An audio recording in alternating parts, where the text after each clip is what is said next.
আসসালামু আলাইকুম রহমতুল্লাহ। প্রিয় মুসলিম ভাই বোন, দেশবাসী যে যেখানে শুনছেন, আজকে ভিন্ন রকম একটা মানুষের গল্প শোনাবো। আমি যখন কাশিমপুর কারাগারে গেলাম, কাশিমপুর কারাগারে 2 নম্বর সেলে আমাকে রাখা হলো। 2 নম্বর সেলের 58 নম্বর রুমে। প্রথমে 16 নম্বর রুমে দেওয়া হয়েছিল, ওখানে লোক অনেক বেশি ছিল।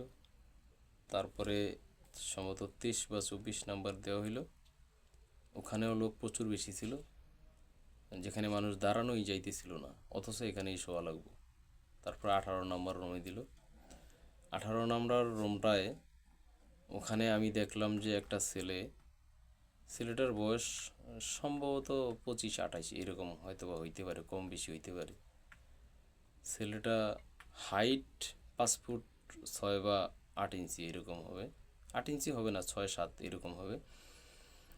আর ছেলেটার স্বাস্থ্য মিডিয়াম, গায়ের রং শ্যামলা। ওর সাথে 4টা বডিগার্ড আছে।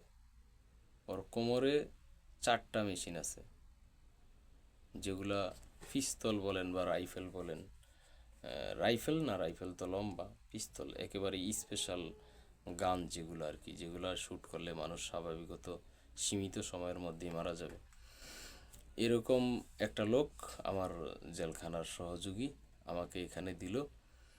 তো আমি যখন ঢুকছি তখন সলাতের সময় শেষ দিকে, এক ওয়াক্ত সলাত আগেই নাই হয়ে গেছে পুলিশের গাড়িতে বা ওই যায় ঝামেলায় রাখতে রাখতে।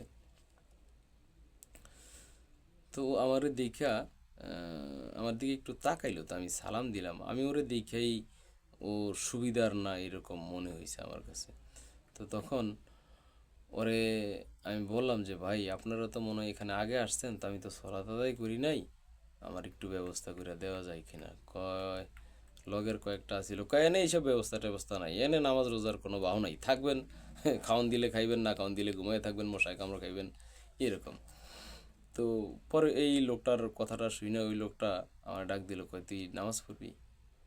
জি ভাই, আমার যদি একটু মেহরবানি করে ব্যবস্থা করে দিতেন। তখন ওই ভদ্রলোক, ওনার সাথে যে 4 জন ছিল, ওই 4 জনের সাথে আবার মাঝে মধ্যে 2টা লোক আসতো এদেরকে সহযোগিতা করার জন্য বা কোনো ইনফরমেশন নেওয়া দেওয়ার জন্য। তো 6জনও বলা চলে, 4জনও বলা চলে। তো উনি ওনাদেরকে দিয়ে, ওই যে 4জন বা 6জন, এনাদেরকে দিয়ে রুমটা পুরো ঝাড়ু দেওয়াইলো, মোছাইলো, এবং উনি একটা তোয়ালে টাইপের গামছা আছে একটু ভারী, এটা ওনার ব্যাগ থেকে বের করে দিল। ওনার ব্যাগ আছে, আবার স্পেশাল জায়গা আছে, বের করে দিল। বলল যে আমার মার জন্য একটু দোয়া করিস, আমার মা মারা গেছে, তো এটা আমার মায়ের এটা গামছা বা তোয়াইলা, যাই হোক। তো আমি সলাত আদায়ের পরে, আমার সময় শেষ দিকে ছিল, কথা বেশি বলি নাই, সময় শেষ দিকে ছিল, ওনার সলাত আদায় করলাম, ওইটারে সুন্দর করে গুছিয়ে দিলাম।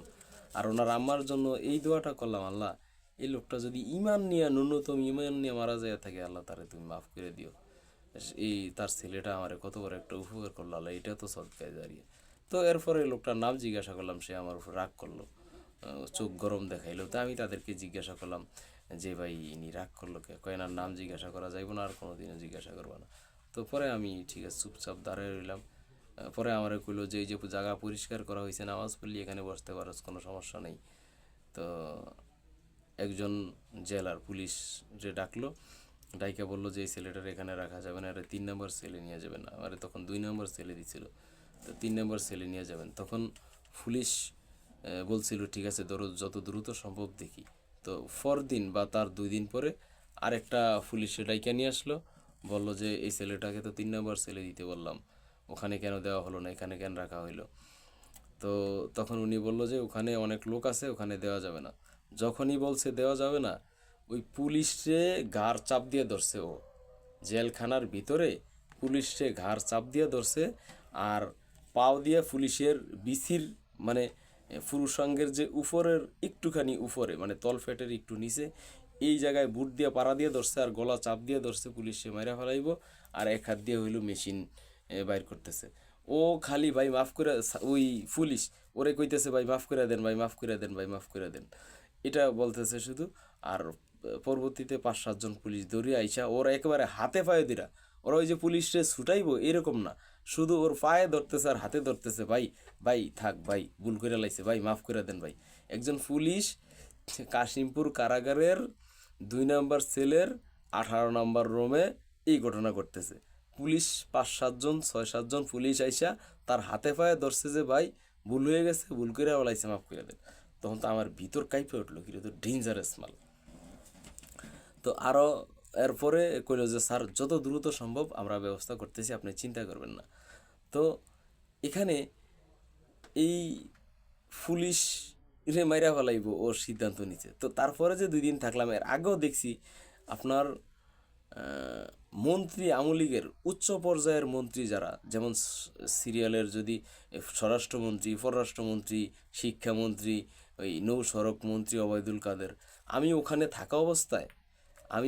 থাকা অবস্থায় যে মন্ত্রীগুলারে দেখছি জেলখানায়, আপনাদেরকে শুধু এনাদের নাম বলি। আমি আমার মামলার যে বাদী ছিল মুক্তিযোদ্ধা বিষয়ক মন্ত্রী আকম মোজাম্মেল হক সাহেব, উনি আমার মামলার বাদী। আমার মামলা ছিল গাড়ি ভাঙচুর পেট্রোল বোমা মামলা। উনি নাকি দেখছে আমি নাকি গাড়ি ভাঙচুর করছি, পেট্রোল বোমা মারছি। কসম আল্লাহর, পেট্রোল বোমা জীবনে চোখেও দেখি না, সরাসরি টিভিতে দেখছি, পত্রিকায় দেখছি, হাত দিয়া কোনো দিন দইরা তো দেখিই না, না দেখলে কেমনে ধরুম। আর গাড়ি ভাঙচুর জিন্দিগিতে কোনো দিন কোনো গাড়িতে টাচ করি না। আরে ব্যক্তিগত শত্রুতাও কারোর সাথে এরকম লাগে নাই যে গাড়ি ভাঙচুর করতে যাবো। আর আমি অতটা পাগল না, ব্যক্তি অপরাধ করতে পারে, ব্যক্তির গাড়ি কোনো অপরাধ করে না। কিন্তু যাই হোক, এরপরে মামলাটা দিচ্ছে গাড়ি ভাঙচুর পেট্রোল বোমা। তো আকম মুজাম্মেল হক সাহেব উনিও ওখানে দেখা করতে গেছে। আমি এই সম্ভবত 7 দিন 6 দিন ছিলাম, এর মধ্যেই উনি 3বার দেখা করতে গেছে মুজাম্মেল হক সাহেব। আচ্ছা, ওবায়দুল কাদের দেখা করতে গেছে 2বার, হাসান মাহমুদ দেখা করতে গেছে ওখানে। এইরকম মানে স্পেশালি মহিউদ্দিন খান আলমগীর দেখা করতে গেছিল একবার, উনি আমাদের চাঁদপুর কুচুয়ার। তো এই বড় বড় মন্ত্রীগুলো ওখানে দেখা করতে যাইতো। সালমান এফ রহমান ওখানে দেখা করতে গেছে, আমি তার নিজে দেখছি। তারপরে ওই সময় বাইসা ছিল আপনার ওই যে কালা বিড়াল কইতো সুরঞ্জিত সেনগুপ্ত, হে ছিল। এটা কারা বিড়াল বইলা আমি তারে অপমান করার জন্য না, তারে বলতো ওই সময়, সেটা বলছি, সুরঞ্জিত সেনগুপ্ত সে দেখা করতে গেছে ওখানে। তো পরে আমি একদিন জিজ্ঞাসা করলাম যে ভাই, আপনার তো বাড়ির কথা আর নাম জিজ্ঞানোর সমস্যা, এই লোকগুলা কেন আপনার কাছে আসে, এটা কি একটু বলবেন আপনি? আমার কাছে তারা কেন আসে এটা আমি কি কম। পরে ওই তার সাথে যে সহযোগী ছিল তারা আমারে কইল, এরা যদি একটা সম্পর্ক তাদের সাথে ছিল, এবং তাদেরকে আমি দিনের দাওয়াত দিছি এবং তাদের জন্য দোয়া করছি, যেহেতু তারা আমারে হেল্প করতেছে সলাতে। এক পুলিশ আইসা আমারে নামাজের মধ্যে পিছন দিয়ে বাড়ি মারছিল। ওই এক বাড়িতে আমি 2 দিন রুকুতে যাইতে পারি না ঠিক মতো। ওই পুলিশে ওই ছেলে মারছে, ও ছেলে মারছে, এমন মারা মারছে, ওর যে পিস্তল থাকে এই পিস্তলের মানে এই গোড়া দিয়া বাইরিয়া পুলিশের এগুলা ফাটায় ফেলাইছে, এবং জোতা দিয়েও পিটাইছে ওই পুলিশরে, ওই ছেলে। তো পরে আমি জিজ্ঞাসা করলাম যে এনারা এই মন্ত্রীরা এখানে কেন আসে? তখন বললো যে মন্ত্রীরা যদি এখানে না আসে, ও জেল থেকে বাইর হইলে ও সব ডিরে খাইব। তাই আমি বললাম ভাই, জেলে তো আমাদেরকে সাজা শাস্তি দেয়, টর্চারিং করে, তো এনারে করে না কে? এটা তো এনার জেল না, এটা ওনার নিরাপদ সেফটি। আপনারা খোঁজ নেন কাশিমপুর কারাগারের 2015 সাল থেকে শুরু, আমি 17 সালে বের হয়েছি, তখনও ও ছিল ওখানে, খোঁজ খবর নিতাম, ও আমারে দেখতে আসতো পরবর্তীতে। আচ্ছা, তো বললো যে ও যদি বের হয় ওদেরকে খাবে, তার মানে একটা সাধারণ ছেলে ও মন্ত্রীরে খায়া ফেলাইব, মানে মাইরা ফেলাইব। এই জন্য মন্ত্রীরা ওই পরবর্তীতে সময় বাইসা থাকা লাগবে, এই জন্য এরে দেখা করতে আসে। আচ্ছা, আরেকটা বিষয়, এই যে আমি 7 দিন বা 6 দিন ওখানে ছিলাম, এর মধ্যে প্রতিদিন ও 2-3বার জেল থেকে বের হইতো। একেবারে জেলখানার ভিতরে গাড়ি ঢুকে যাইতো, সামনে পুলিশের গাড়ি, পিছনে পুলিশের গাড়ি, স্পেশাল একটা গাড়ি ঢুকে যাইতো। আমি বলি, একটা পাজেরো গাড়ি, নীল কালার একটা পাজেরো গাড়িতে ও থাকতো, ও উঠতো, এবং ওর সাথে ওই যে 4 জন, কখনো 4 জন উঠতে, আমি 6 জন উঠতেও দেখছি ওর সাথে, ওই যে বললাম যে বাড়তি 2 জন সহযোগী, 6 জন উঠতে দেখছি, 4 জন উঠতে দেখছি। এই গাড়িটা দিয়ে ওরে নিয়ে আসা হইতো, এবং এইভাবে সেফটি দিয়ে আবার গাড়িতে ওরে দিয়ে আসা হইতো। কখনো বের হওয়ার 1-1.5 ঘন্টা 2 ঘন্টার মধ্যে ফুইসা গেছে, কখনো সকালে বের হয়েছে রাত্রে আসছে, এরকম ঘটনাও ঘটছে। আমি কাশিমপুর কারাগারের 3 নম্বর সেলের সামনে সরাসরি হেলিকপ্টার নামতে দেখছি, ওই যে ছেলেটারে এবং ওর সাথের যে কয়েকজন আছে এদেরকে নেওয়ার জন্য হেলিকপ্টার আবার ওদেরকে নিয়ে ল্যান্ড করে দিয়ে আসছে। আমি এটা দেখছি, কাশিমপুর কারাগারের কথা বলতেছি, 3 নম্বর সেলে।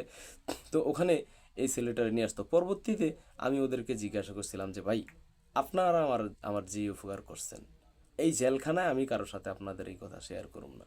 আপনারা যদি আমার একটু বলতেন যে আপনাদের আসলে কাজটা কি।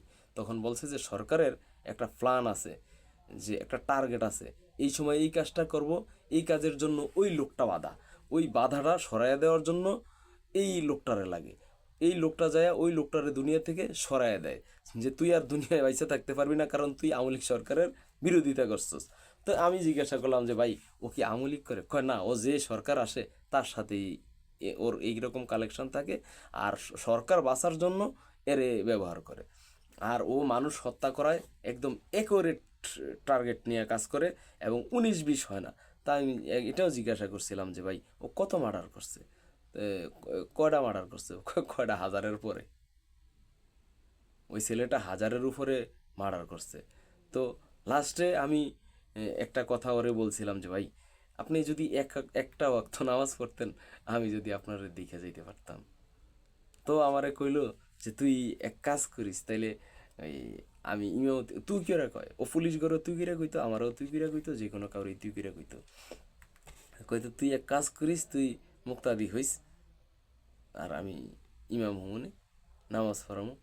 পরে আমি মাগরিবের সলাত আদায় করছিলাম ওখানে। ওই যে ওর ওই দিন ছয়জন সদস্য ছিল, এটা আমি শতভাগ কনফার্ম, আলহামদুলিল্লাহ।